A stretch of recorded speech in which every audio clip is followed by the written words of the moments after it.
भाई साहब, क्या आप जानते हैं कि रॉबरी का अपना खुद का कोई वजूद नहीं होता। रॉबरी होता है तब जब या तो कहीं ना कहीं थेफ्ट हो रही हो या फिर कहीं ना कहीं एक्सटॉर्शन हो रहा हो। यानी robbery in itself has its no identity. Fine, it's no own identity. So either it is theft amounting to robbery और it is extortion amounting to robbery. फिर भी रॉबरी को हमने एक अच्छी खासी जगह दी है under the Indian penal code in section 390 of the Indian penal code. But जैसा कि आप लोग देख सकते हैं, मैंने लिखा है थेफ्ट अमाउंटिंग टू रॉबरी। इसी का सेकेंड पार्ट भी आएगा which will be known as extortion amounting to robbery. So in this video we'll be understanding कि कब थेफ्ट का ऑफेंस रॉबरी की कैटेगरी तक चला जाता है, और इसी के साथ साथ हम समझेंगे कि क्यों रॉबरी का खुद का अपना एक आइडेंटिटी नहीं समझी जाती है। तो पहले तो इस बात पे गौर कीजिएगा कि यहां पे हम लोग देखने वाले हैं थेफ्ट अमाउंटिंग टू रॉबरी, मतलब सबसे पहला इंग्रेडिएंट क्या चाहिए? थेफ्ट।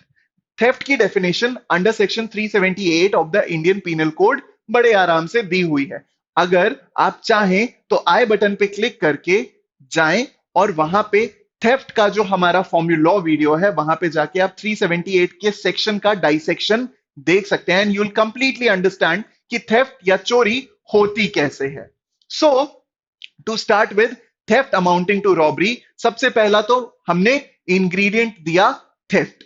उसके बाद हमने उसमें डाला पर्सन वॉलेंटरली कॉजेज और attempts to cause to any other person. मतलब जो भी व्यक्ति चोरी कर रहा है वो चोरी के साथ साथ कुछ और भी कर रहा है या कुछ और करने की कोशिश कर रहा है।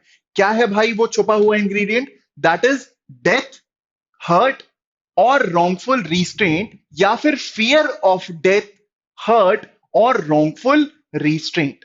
जब ऐसा कोई भी चोरी करते वक्त करे, यानी कि डेथ कॉज करने की कोशिश करे या हर्ट कॉज करने की कोशिश करे या रॉन्गफुल रिस्ट्रेंट कॉज करने की कोशिश करे और ये सब इंस्टेंट नेचर का हो, तो हम कहते हैं कि that will be theft amounting to robbery. And ये किन स्टेजेस पे हो सकता है?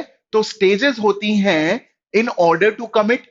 भाई हम चोरी करना चाहते हैं इसलिए ये सारे कांड कर रहे हैं या कांड करने की धमकी दे रहे हैं। सेकंड, हम चोरी कर रहे हैं, चुपचाप से अपनी जगह पे बैठो वरना आप सोच लेना कि आपके साथ क्या होगा। और या फिर हम चोरी का सामान लेके जा रहे हैं, मजाल है जो आपने हमें रोकने की कोशिश की। तो इन सारी की सारी कंडीशंस में एक चीज कॉमन है, दैट इज थेफ्ट। उसके बाद आता है कॉजिंग और attempt to cause death, hurt और wrongful restraint. And why is it done so, or when is it done? That is when you are actually trying to commit that offense, when you are committing that offense, or when you are taking away that stolen property from the offense of theft. अगर ये करते समय आपने fear of instant injury, death, hurt, wrongful restraint कर दिया तो भाई साहब थेफ्ट की नहीं, सीधे सीधे रॉबरी का चालान कटेगा आपका। So I hope आपको ये वीडियो पसंद आया। If you guys like this video, do like this video here itself and do share it with all your law student friends and all your judiciary aspirants. Do subscribe to this channel. Don't forget to press the bell icon so that जब भी हम नया video आप लोगों के लिए लेके आए वो वीडियो सबसे पहले आप तक पहुंचे। Do follow us on Telegram, Instagram and Facebook as well. I hope you like this video. Thank you so very much and bye bye.